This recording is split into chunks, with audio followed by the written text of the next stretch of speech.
It's December 26, 1908, and world's heavyweight champion Tommy Burns defends his title in Sydney, Australia, against Jack Johnson.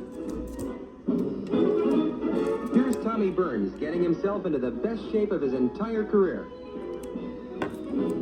In 9 days, Tommy will defend his title against the scourge of the heavyweight ranks, Jack Johnson. And Tommy knows that this is going to be the fight of his life.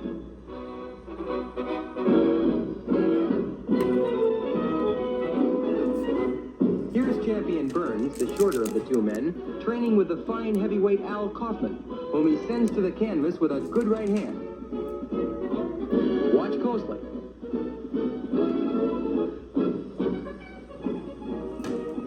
Johnson is training 17 miles away at Rushcutters Bay.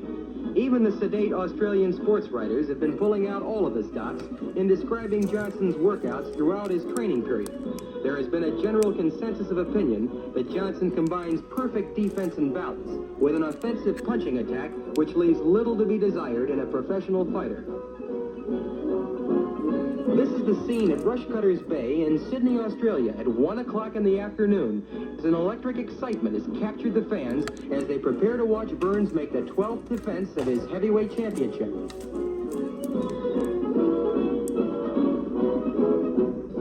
This is how Tommy Burns appeared as he was introduced as the defending heavyweight champion of the world. Never was a champion more ready to defend his laurels. In round one, Tommy Burns, to the left of your screen, moves out and boxes cautiously.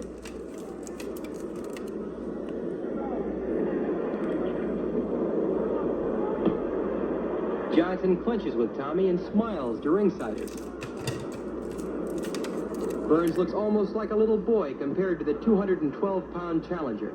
But while he's not a heavyweight by the normal standard of height, there have been 50 professional heavyweights, mostly over 6 foot tall, with all of their height lying horizontal on the canvas, knocked flat by this same Tommy Burns.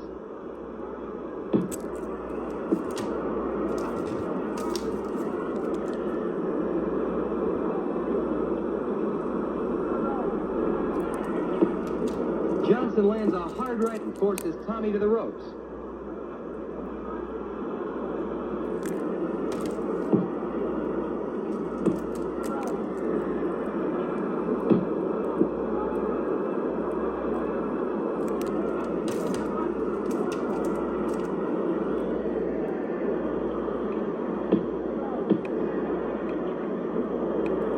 Johnson rushes in and scores with a punishing left at the end of round one.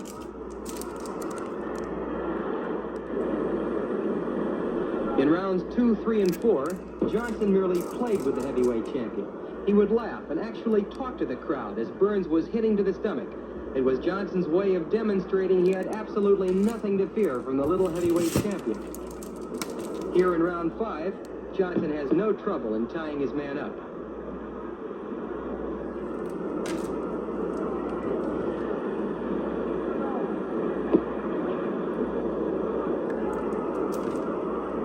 Jack Johnson was born in Galveston, Texas on March 31st, 1878. At 30 years of age, he's 3 years older than champion Burns. Johnson is 6 foot 1.5 inches tall and weighed in for this fight at a beautifully proportioned 212 pounds.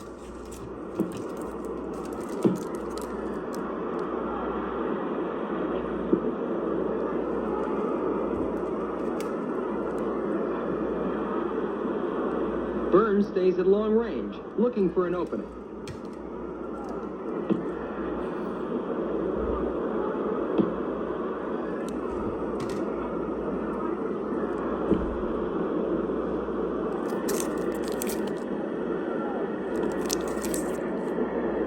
Early in his professional career, Johnson was nicknamed Little Arthur.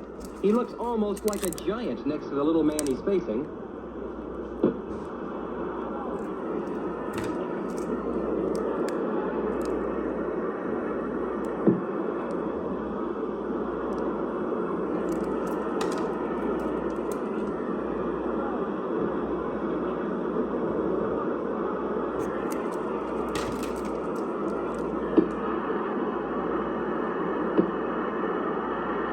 As As we come to the end of round 5, it's apparent that Burns is almost at an insurmountable disadvantage against this magnificent fighting machine, Jack Johnson.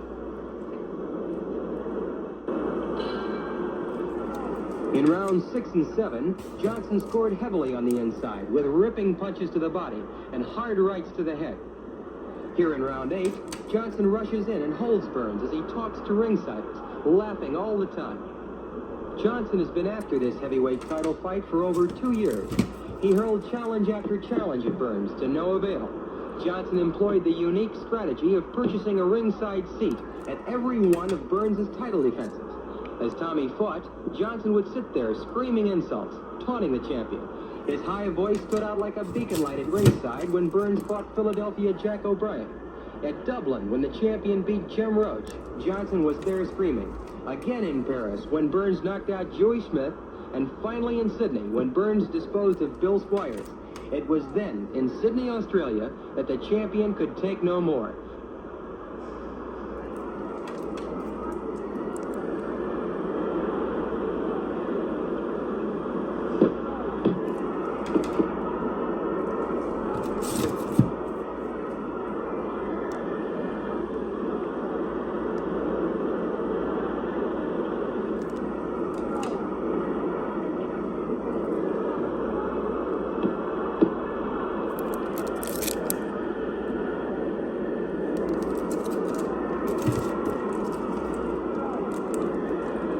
Burns simply can't do anything on the inside with this bigger, more powerful challenger.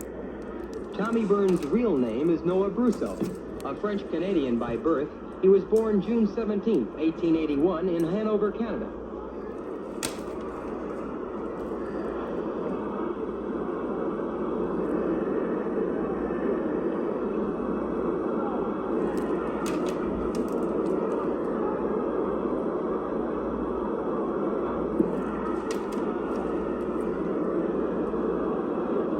A good right uppercut. Another ripping right uppercut by Johnson.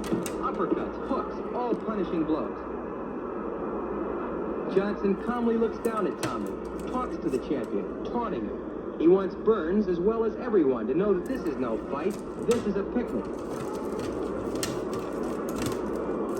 See how Johnson practically ignores the champion on the inside at the end of round 8.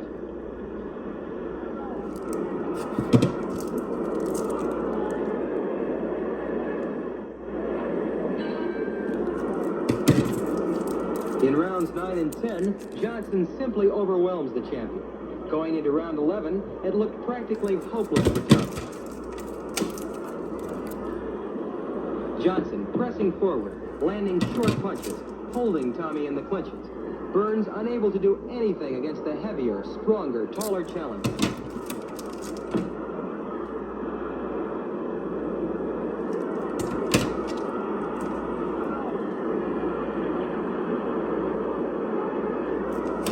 Johnson turned professional 11 years ago in 1897. He had 10 professional fights when in 1901 he was KO'd in 3 rounds by Joe Shawinski. But following that contest, Johnson KO'd 25 opponents in the next 7 years. He has met and defeated all of the great fighters of his time, including George Gardner, Sam McVie, Joe Jeanette, Sam Lankford, and the great Bob Fitzsimmons.